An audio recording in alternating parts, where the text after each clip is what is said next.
When I think about the Bugatti brand, one of the first words that come to my mind is engineering excellence. Innovative engineering. Excellence through art and design. Art on wheels. History. Mythos. Independence. Disease. Art, form, technique.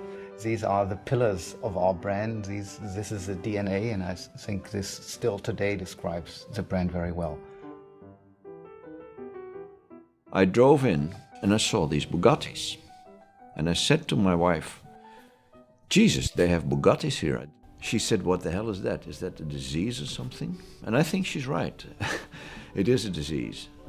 You can't get rid of it once you've caught it. I think a disease, it is a disease. And I think, but it's a very pleasurable disease. Oh, it's something that we don't know, we feel in the belly. My father was a Bugatti man. He had Bugattis. So at breakfast we talked Bugatti, at lunch and dinner, just before we went to bed. And when we got up in the morning, we started to talk Bugatti. The first time I saw one racing at the track in the 60s, and an old fellow had it and would go out there in the pouring rain and race it. And I said, boy, it just looked like a jewel. So I said, I have to get one of those. My first Bugatti ride was in a Type 43. As a 7 or 8-year-old kid, I was scared to death, but it was the most exhilarating ride I'd ever had. Even as a 9-year-old, seeing these vintage cars roaring up the hill, that was something that really, really went deep into my heart. And the Bugattis looked best. And it simply made click that day on the 4th of August, 1983. And I got my first ride in a Bugatti a couple of years later. It was actually Hugh Conway who gave me that ride, in a Type 43, actually. And that made it even worse. I just couldn't believe that this car was 70 years old. Unbelievable. And that's the difference also when you drive Bugattis today. They can keep up with modern traffic, although they're 70, 80 years old. And there's some cars that are built today that can't keep up with modern traffic. And these cars can, and they're fun to drive. They have everything. My father came home with a particular Bugatti sculpture of 2 pelicans, and one pelican had his wing protectively over the other pelican. And I couldn't find Albin, my barn owl, one day, and I was looking all over the house, and I finally traced him, and he was perched under the end of the wing, and that became his favourite roosting place. He felt protected also by this, what was to us an inanimate object, but obviously to him worked on an emotional level as well. I think that's when it dawned on me that Bugatti was an artist, an exceptional artist. It was the magic of the numbers that really attracted me. 1,000 horses, 16 cylinders, and the top speed of over 400 kilometers an hour. And for me, this really was fascinating of the Veyron, and then to get in the car and drive it, that attracted me a lot. I discovered Bugatti a little later, in my teens. But I've also had the chance to meet old factory workers who'd had a chance to talk to Jean and Ettore. And talking with these workers was just fascinating. I actually heard about it when it was offered or bought by the Volkswagen Group in 1998. I immediately started reading about the brand and the brand's history. And I was fascinated that the brand was actually not only automotive, but actually came from an artistic background. Carlo Bugatti was a very interesting Renaissance man. If you had to pick what figure in history he most closely approximates, I would say it might be Leonardo da Vinci, because Carlo Bugatti designed everything. It came into his head, he thought about it, he turned it out, whether it was gorgeous furniture with a Moroccan kind of overtone, whether it was painting, he learned how to oil paint and then did spectacular portraits, which are the toughest things to paint. The Cobra chair, which he first exhibited at the Milan exhibition in 1902, is for me a sort of seminal piece of form and function. This piece is just a wonderful essay in movement, construction. It's an exceptional chair. The bottom of this chair is standing up with nothing around it. So when you're wearing a tuxedo, It would hang down and you wouldn't get any wrinkles to it. We talk about Carlo as a furniture designer, but the silverware was incredible and unique for the period. He decided, actually at age 50, that he really wanted to be a silversmith, and people laughed at him and said, "You've been designing all these other things all these years, but you can't be a silversmith because that takes 30 years to master that." He said, "We'll see." And 1 year later, he was designing silver platters and pitchers and table serving, elegant pieces that won in the exhibitions in France the top prize. So he said, I guess it didn't take 30 years. You can look at the lines and the shapes in Carlo's furniture and rooms and see how they translate through Ettore as well as into Jean's work. Ettore was a little bit of a black sheep of the family because a couple of years into art school, he said, well, I'll never be as good as my father. I figured that out. And then the kind of crushing blow was, I will also never be as good as my younger brother, which is hard to swallow. He understood engineering probably better than he understood art, although I must say the artistic element of his engineering machined pieces were something to behold. Ettore Bugatti came from Milan, which was a hive of artistic activity, and really engineering and art couldn't really be differentiated in many ways. Things were made by hand. When you look at a Bugatti part, you never have the feeling it's just an engineering piece. It is not only beautiful to look at, it's also beautiful to touch. Anything Bugatti, the front axle, the radiator, the rear axle, even if you open it, the things you don't see is bijou. It wasn't just function that Ettore Bugatti was involved with, it was also form. He was not only into cars. I think cars at a certain time became even boring for him.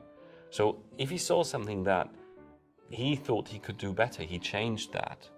Or he did a drawing, what he thought this could look like. And he never looked at what other people did. He thought of him, I am really the best. And he said that to some journalists. The only other engineer that can probably be in my league is Vittorio Jano, who was the head of engineering of Alfa Romeo at the time. He fought supercharging his cars for years. I mean, Alfa Romeo was supercharging, Mercedes was supercharging. Bugatti said, you know what, I'll build it to go faster. And, you know, by God, he did it. Ultimately, Jean Bugatti convinced him that superchargers were the way to go. He had some very loyal employees until it all fell apart in the mid-1930s. Basically, they had a strike in 1936. Ettore was hugely offended by this and took off to Paris. And Jean carried on and did all the work thereafter.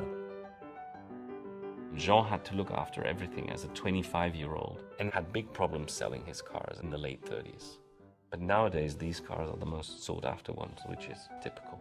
It's in a way like a famous artist who never sold anything when he was alive. And when you look at a Type 50 sur profilé, there is no bad angle on that car. You can look at that car for hours and don't get bored. And I think that's the greatest, Type 50 sur profilé. Originally, I never would have said this, but the Touring 57S would be my ultimate car, which is a Jean Bugatti design. The greatest tragedy in Ettore Bugatti's life was that his son John, who was going to take over the whole company, tragically died at age 32. So Rembrandt got started playing with clay as a boy, and he had an innate ability to see the essence of form. He particularly loved animals.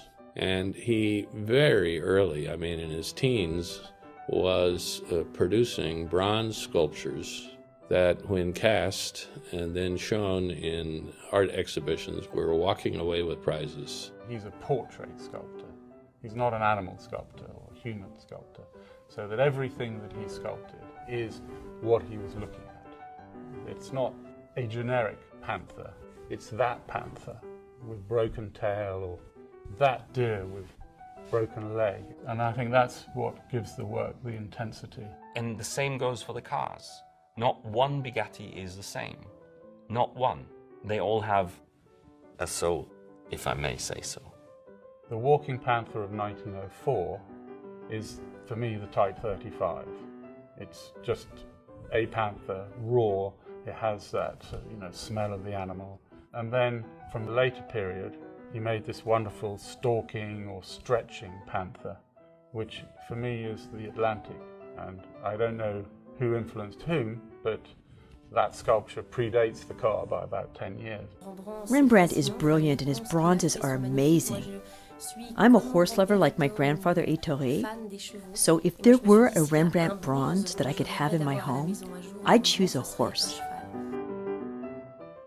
Lydia was a terrific artist, and we are fortunate enough to have a number of her watercolors and drawings and pastels. One of the earliest pieces of Lydia's drawings were of a rearing elephant, which Rembrandt Bugatti, of course, created out of bronze, and that became the symbol of the Bugatti Royale, was the rearing elephant.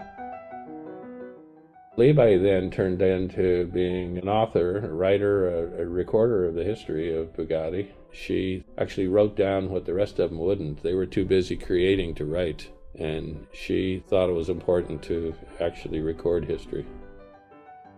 So the whole family was interconnected, and they adored each other. And the dinner table must have been a fantastic place to listen in, because the curiosity, the concepts, the artistry, and then the commitment to execute must have poured out all around that table.